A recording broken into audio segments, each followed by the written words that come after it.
Yes, dear scholars, ladies and gentlemen, today we discuss American democracy promotion in the Gulf countries.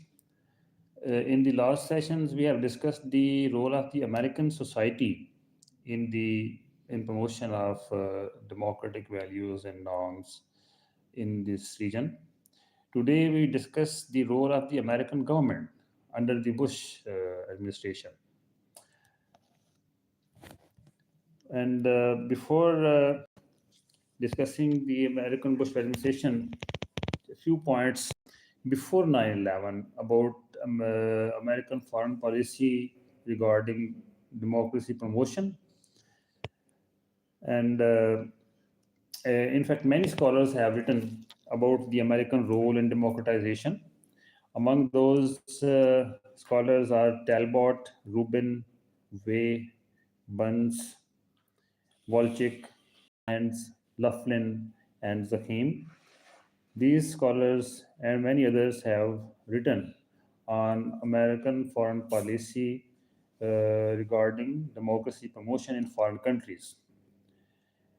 These scholars discuss how the US played roles in Europe, in Latin America, and other parts of the world. Promoting democracy has been a key part of US national interest throughout the 20th century. It is considered a basic value of the United States. It has shaped much of American foreign policy. In today's discussion, your question will also be addressed why American civil society was doing these things in the Gulf countries. So, American democracy promotion has shaped much of its foreign policy. Critics of American expansion argue something important. They say that if America becomes an empire abroad, it will harm democracy both abroad and inside the United States. Expansionism means coercing others. Yes.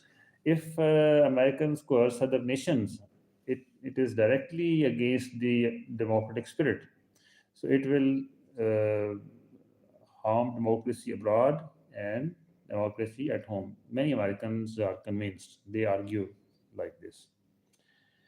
President John F. Kennedy said in 1962 that America had a historic duty. He said America must either watch freedom fail or help freedom succeed. President Ronald Reagan said something similar. He said Americans were watchmen on the walls of world freedom. President Carter also pushed for human rights and democracy globally. President Woodrow Wilson, wanted to for democracy. New conservatives later mocked Wilson for this focus on democracy and human rights. The US often sees promoting democracy as part of its identity and vision. Many American leaders justify foreign policy through democratic ideals. About promoting democracy abroad. Some argue that pushing democracy can create problems. There's also the argument. Others say long term global peace depends on it. Long term global peace depends on promotion of democracy. So, this part, so far, it was part of my chapter 3 of my thesis. It was the background, in fact. Now, we are going to discuss the Bush administration, and it is chapter 4 of my thesis. The Bush administration strongly supported democracy promotion after 9/11. Many US leaders believed that lack of democracy in the Middle East contributed to extremism and terrorism. They thought promoting democracy could reduce future threats to American security.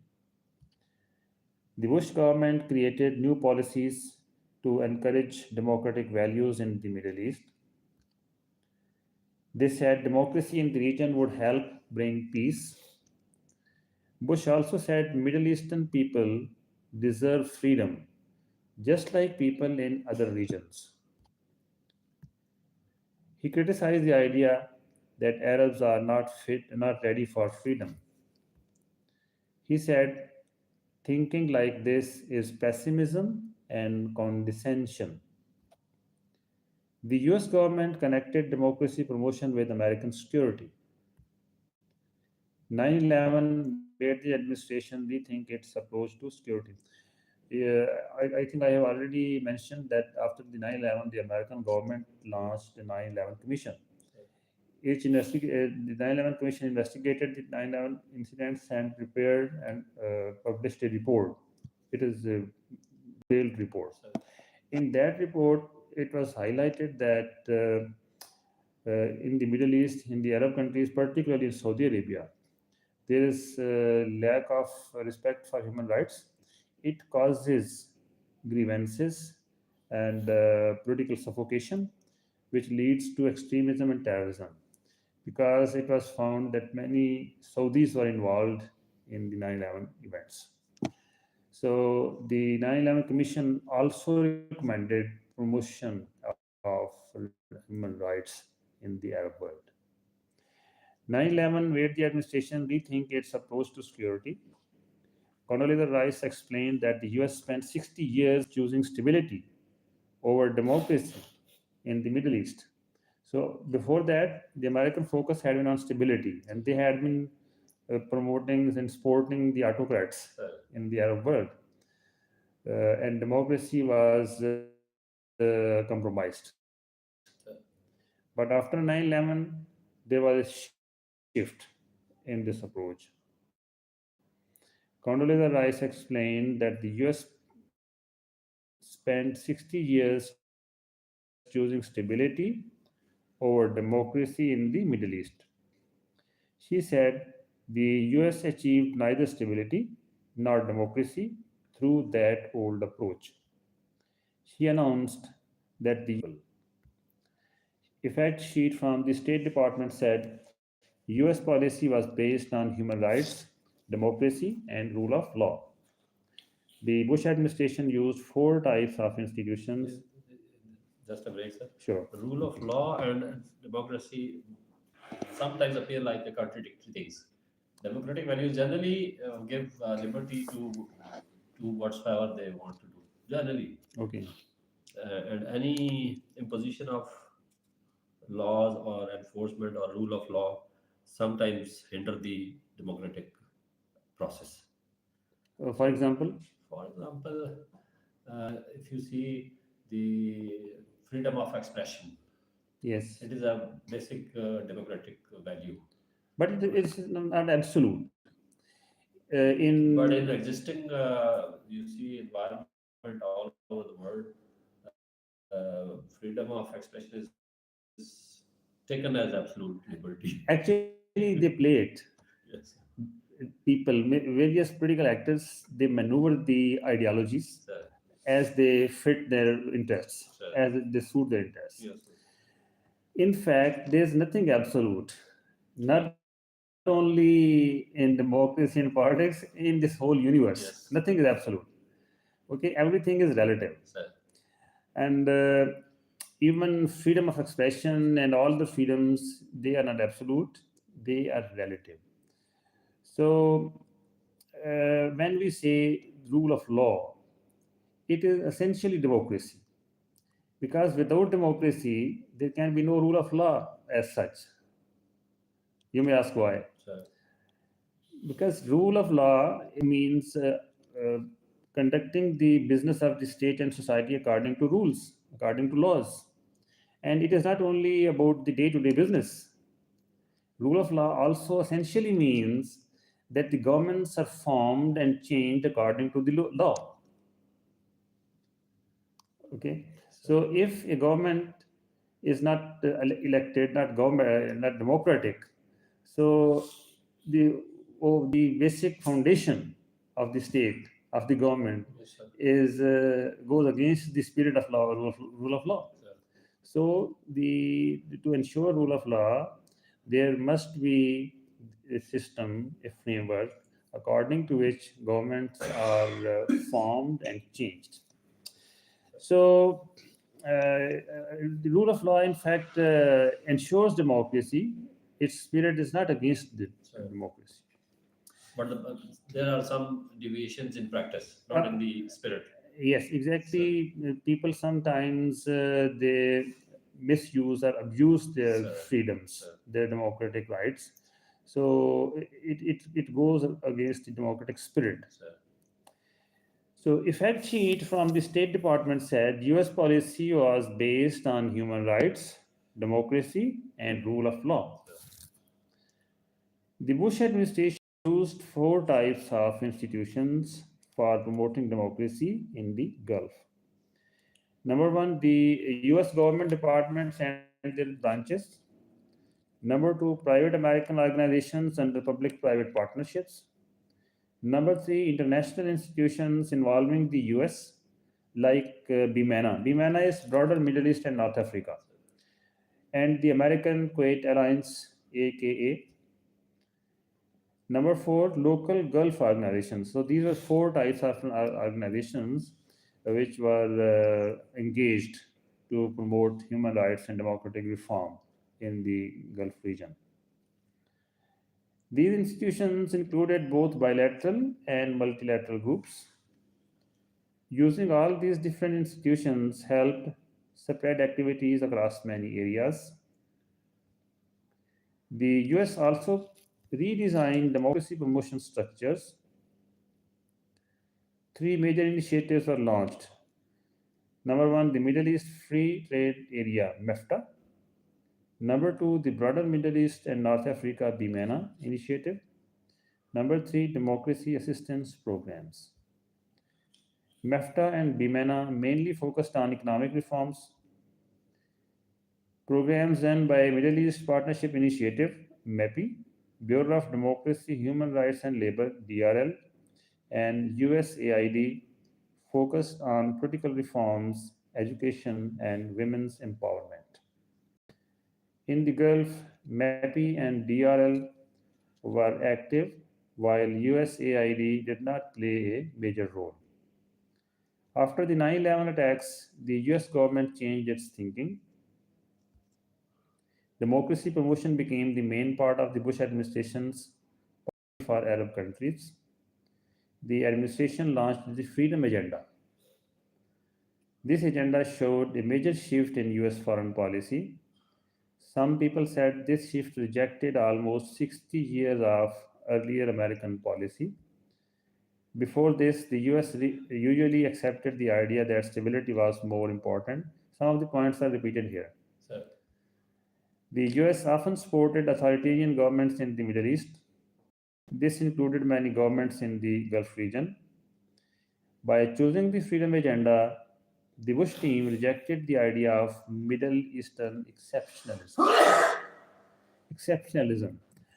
There was a time when it was argued that Asian countries, Asian societies are not suitable for democracy. So it was Asian exceptionalism. When Japan and Korea became successful democracies, that argument was rejected, discarded. Similarly, Taiwan and Hong Kong. So then there was this argument that Middle Eastern societies and countries, they are not suitable for democracy. So after 9/11, the Bush government, it rejected this argument. He said no. It is condescension and it is pessimism. The Arabs deserve freedom. They like freedom. That idea means Middle Eastern or Arab societies were somehow not suitable for democracy, exceptionalism. He said the people of the Middle East have a rich civilization. He said they have a religion that teaches personal responsibility. Bush said Islam teaches personal responsibility, and democracy is also personal responsibility. He said they desire freedom just as deeply as Americans do. Bush also said it was wrong to think that one-fifth of the world's population cannot thinking is negative. He said the United States should not believe in this pessimism. The Bush administration linked democracy in the Arab world with America's own security. The Bush administration showed seriousness about promoting democracy. This could be seen in the increasing funds. HRDF received $48 million in 2005. This amount was only $13 million in 2001. 22% of these funds went to the National Endowment for Democracy, NED. Under the Clinton administration earlier, only a little more than $5 million was given for political aid in the entire Middle East. There were other kinds of funding, but they were also small. In 2002, two State Department bureaus committed $29 million for democracy. MEPI allocated $143 million for the Middle East for 2003-2004. Out of this, $35 million were set aside only for democracy support. Many exchange programs were carried out. Activities took place in different areas and sectors. Now, the section 4.1 of my chapter is goal, objectives, approaches, strategies, and tools of the American democratic policy. The main goal terrorism. So they were promoting democracy and human rights in this region to address terrorism. It was the goal. These causes were seen as coming from the region. The goal connected to America's security interests. When we look at the Advancing Freedom and Democracy reports of May 2009, we find important objectives: improving human rights conditions in all 6 Gulf countries, empowering women in all 6 Gulf countries, improving governance in all Gulf countries. For Kuwait, the wording was different. Instead of improving governance, it said the report on Kuwait said reducing governmental cronyism. For the other Gulf countries, the objectives used words like rule of law, transparency, responsiveness, accountability, and oversight of governments. What is Favor the state resources and to provide subsidies favoritism, sort of and favoritism? yes, favoritism. Another major objective was building and sustaining democratic institutions in the Gulf. Kuwait was again different because it already had some democratic institutions, democratic stability, and accountability of democratic institutions. The reports also show more objectives: promoting civil society, judicial reform and independence, political participation, more engagement of citizens. So these were the objectives that were mentioned in the reports prepared by the American departments. The reports also show attention to human trafficking in Saudi Arabia, Bahrain, Kuwait, Oman, and UAE, and strengthening religious freedom. These reports help us understand the official US goals for democratic promotion in the Gulf, the US priorities for human rights and democratic governance, US democratization methods. In earlier periods, the US used open propaganda campaigns. These campaigns aimed to create political awareness. The US funded many radio stations such as Radio Free Europe, Radio Free Asia, Radio Free Iraq, Radio Free Iran, Radio Marti in Cuba. The US also funded political opposition groups. The US also supported exiled dissidents in various regions in the world. Approach of the Bush administration vis-a-vis the Middle East. Under the Bush administration, radio stations also targeted the Gulf region. But still, the US approach toward democracy in the Gulf stayed mostly covert, not open. It was not coercive, it was persuasive. The approach was based on gradual change. The approach was peaceful, not through military means. The central idea was to work at the grassroots level. Colin Powell explained this idea at the launch of MEPI. He said, any plan for the Middle East that ignores political, economic, and educational underdevelopment will fail. He compared such a plan to building on sand. Why grassroots approach made sense? Some people in the region said democracy should not be imposed from outside. Yes. They said people will not accept it if it comes from abroad. They argued democracy must grow from within, so the people feel ownership. These arguments mainly came from governments in the region, but the Bush administration still considered them seriously. Ground reality supported a peaceful, slow approach. The US was already fighting two wars, one in Afghanistan and the other in Iraq. Starting another war was unrealistic. Gulf regimes were friendly to the US. The regimes in Iraq and Afghanistan, they were not friendly. Yes, sir. So they did not cause direct They problems. themselves made them hostile. Yes. So the Gulf regimes did not cause direct problems for the US.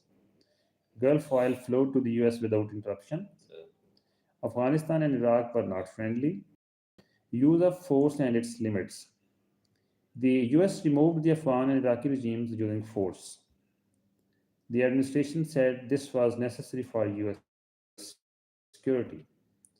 It also said the action helped work with Gulf countries to resolve conflicts.